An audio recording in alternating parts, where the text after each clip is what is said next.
పసిపిల్లలకు best food rice water 2 నిమిషాల్లో ఎలా తయారు చేసుకోవచ్చో తెలుసుకోండి. పసిపిల్లలకు ఎటువంటి ఆహారాన్ని ఇవ్వాలో తెలియక ప్రతి తల్లి తల్లడిల్లిపోతుంటుంది. పిల్లలకు ముఖ్యంగా తల్లిపాలే ఆరోగ్యకరం. అది కూడా 6 నెలల వరకు తప్పనిసరి.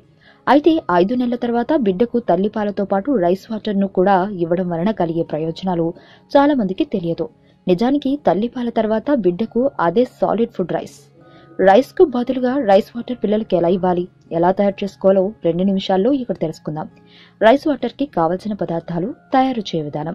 ముందుగా 1 కప్పు మంచి బియ్యం మరియు 2 కప్పుల తాజా నీటిని తీసుకుని అన్నం మెత్తగా అయ్యేంత వరకు బాగా ఉడికించాలి.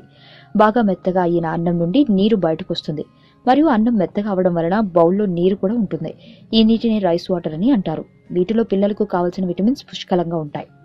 రైస్ వాటర్ తో పిల్లలకు కలిగే ప్రయోజనాలు. రైస్ వాటర్ ఎలా తయారు చేసుకోవాలో తెలుసుకున్నారు కదా. దీని వలన మీ బిడ్డలకు కలిగే ఆరోగ్య ప్రయోజనాలు కూడా ఒకసారి చూడండి. చర్మ వ్యాధులు రానివ్వద్దు. రైస్ వాటర్ పిల్లలకు ఇవ్వడం వలన పిల్లలు చర్మం సున్నితంగా మరియు ప్రకాశవంతంగా అవుతుంది. అలాగే చర్మానికి ఎటువంటి చర్మ వ్యాధులు రాకుండా ఉంచగలదు. పిల్లలు ఎముకలు స్ట్రాంగ్ గా ఉండేలా సహాయపడుతుంది.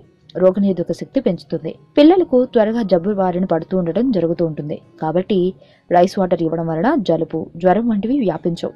అలాగే రోజు నీరసంగా అలసటగా లేకుండా సహాయపడుతుంది. వీటిలో ఉండే విటమిన్స్, మినరల్స్ కారణంగా కడుపు నొప్పి ఉండదు. పిల్లలు ఎదుగుదలకు ఉపయోగపడుతుంది. ఈ జాగ్రత్తలు పాటించండి. రైస్ వాటర్ మొదలు పెట్టాక మీ పిల్లలకు కడుపు నొప్పి, జ్వరం, శ్వాస సమస్యలు, వాంతులు అవ్వడం, డయేరియా సమస్యలు ఉంటే ముందే డాక్టర్ను అడగండి రైస్ వాటర్ ఇవ్వచ్చా లేదా అని. ఎందుకంటే కొందరు పసిపిల్లలకు ఓట్స్, బార్లీ వంటి ఆహారాన్ని తినిపించినప్పుడు ఈ సమస్యలు వస్తూ ఉంటాయి. ఆరోగ్యవంతమైన జీవితం కోసం మనం పాటించాలి కొన్ని నియమాలని. చిన్ని చిన్ని చిట్కాలతో చింతలేని జీవితాన్ని ఎలా గడపాలి అనే దానికి వీక్షిస్తూనే ఉండండి మన ఆరోగ్యం యూట్యూబ్ ఛానల్. మరిన్ని ఆరోగ్య సూత్రాలకు సబ్స్క్రైబ్ చేసుకోండి.